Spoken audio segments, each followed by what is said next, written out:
Computer.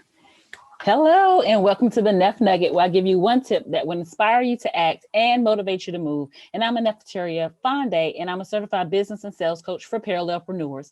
Those are professionals who are building a service-based business of their own while they're working. They need to get clear on who they serve and how they serve them, confident in their selling skills so they can continue to bring cash into their business.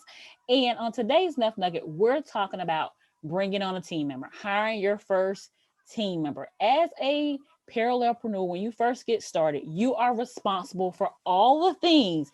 You're wearing all the hats. You are the VA, you are the customer service, you are fulfillment, you are HR, you are everything. CEO, COO, CFO, you're all of it, right?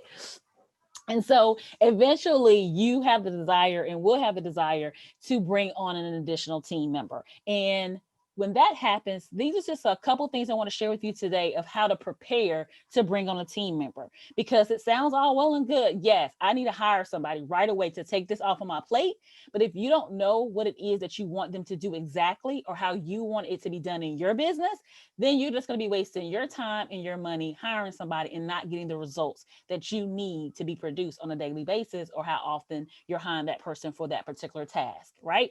So let's think about some of the things like, what position will you first initially hire for? What would be the first thing you will want to hire somebody to do?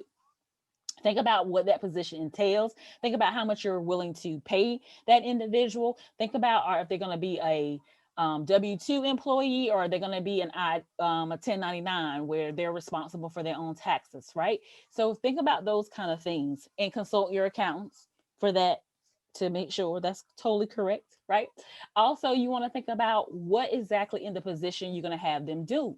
Exactly, step by step, what is it going to be they're responsible for? Do they have daily tasks that they're responsible for, monthly, quarterly, weekly, whatever that looks like? You need to make sure you have those tasks outlined. Just for an example, say you want to hire yourself a VA. You need to also know if you want a general VA that can handle various tasks, or you want somebody more specialized. Do you want somebody that concentrates on social media management, or somebody that concentrates more so on Facebook ads? Whatever it is that you may want that person to do, think about if you want a more generalized VA, for an example, or if you want somebody that specializes in a certain area. Are they more so website developers and designers and they can maintain your website? Think about those things as well. So one, you need to know what position you're going to hire for.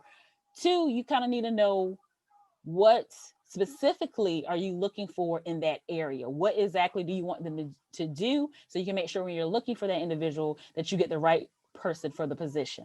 Also, what task would you have them to be doing on a consistent basis?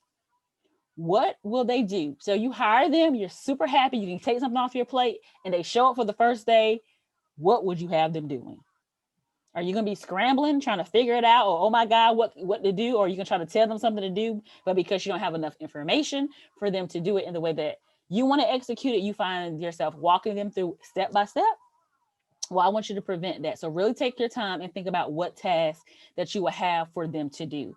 Also, do you have it already outlined, written out? I have what I call SOPs, standard operating procedures. So for a good majority of the things that I do in my business, there's a step-by-step 1, 2, 3 ABC way to do it.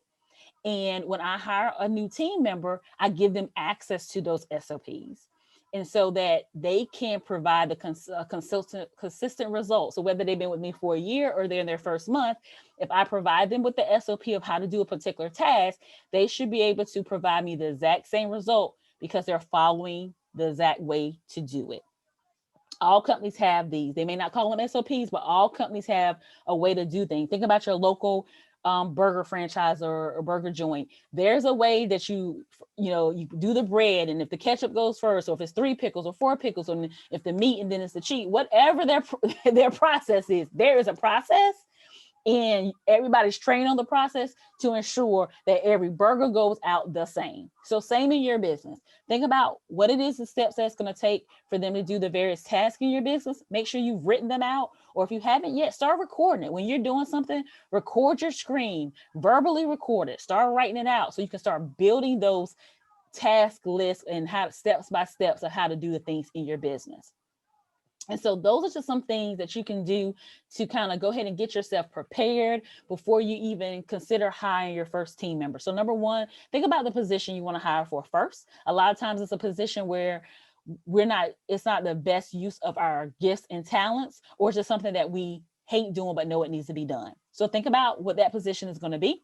Think about if you need somebody that specializes in very specific area, like if you're going to hire somebody for your website, make are you going to get somebody that specifically works with the website that you have, whether it's WordPress, Weebly, Wix, Squarespace, or you're going to just get somebody that generally understands websites? So think about that.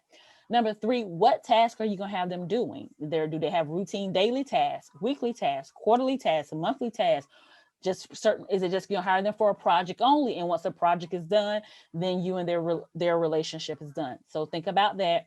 Also, if you have not started creating your own SOPs or your own 1 2 3 ABCs of how to do stuff, start writing those things out so that you can produce a consistent result as you start to hire people. So no matter who they are, if you give them that step-by-step guide, your business doesn't miss a beat. It's still going to be a consistent result.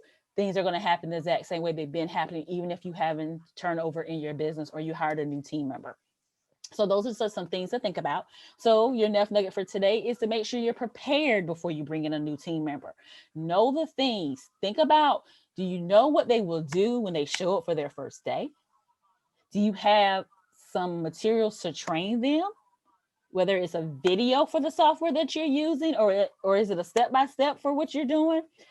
Do you know how to weed out the bad apples from the good apples? Do you have something in place to kind of check to see if they really know how to do what they say they know how to do? So just some things to think about. So if you're an early stage parallelpreneur, which means you've already started your business, you've made some money, but you know you need to increase your clarity on who you serve and how you serve them. You need to get more confident in your selling skills so you can continue to bring this cash into your business. Then let's chat at bit.ly/book with Nef, select a business discovery session, and we can talk about how we can work together. All right, till the next time, be profitable and be blessed. Bye for now.